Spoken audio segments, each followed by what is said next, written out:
Les populations les plus pauvres sont celles qui vont être les plus impactées par le dérèglement climatique. Et ce que nous cherchons, en fait, c'est que la question du développement durable prenne effectivement en compte toutes les trois composantes du développement durable, qui sont la dimension de l'économie, la dimension sociale de la lutte contre la pauvreté et la dimension de protection de l'environnement. Alors on le dit beaucoup dans les discours, mais on se rend compte que c'est beaucoup plus difficile à faire sur le terrain. Alors la quatrième proposition que nous faisons, c'est d'instaurer des socles de protection sociale dans tous les pays, qui soient adaptés à chaque pays. Alors c'est une proposition que nous faisons avec un grand nombre d'autres organisations, notamment avec la Confédération syndicale internationale. Le premier constat, qui est fait par l'Organisation internationale du travail, c'est que la moitié de la population mondiale n'a aucune protection sociale. Quand les familles, par exemple aux Philippines ou ailleurs, sont atteintes par un typhon qui casse tout chez elles, si elles touchaient des formes d'allocation familiale, si elles avaient droit à aller à l'hôpital, ça augmenterait ce qu'on appelle leur résilience, c'est-à-dire leur résistance à faire face à tous les dégâts du changement climatique. Et nous l'avons expérimenté en particulier à Madagascar avec un groupe de 150 familles qui habitaient sur une décharge, 750 personnes, plus de 440 enfants, très menacés d'abord par l'environnement. Être sur une décharge, vous êtes dans la pollution, vous êtes à côté d'un cours d'eau qui lui-même est pollué par la décharge. Lorsqu'il y a des inondations, vous êtes atteint par les inondations, comme ça s'est passé encore pendant 2 mois tout récemment, pendant la saison des pluies.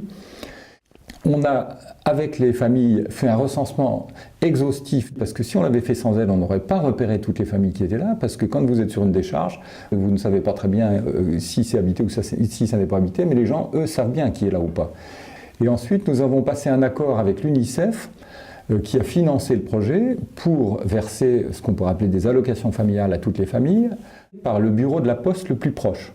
Parce que c'était important pour nous de montrer que c'était des organismes publics qui se mettaient dans ce projet. Le malheur est que ça n'a pu exister que pendant 2 ans, puisque le financement s'est arrêté après, mais les effets ont été extrêmement positifs, puisque en 2 ans, on a vu un doublement du taux de scolarisation des enfants, qui est passé de 30 à 60%, un doublement du taux de consultation des médecins, à peu près dans les mêmes proportions.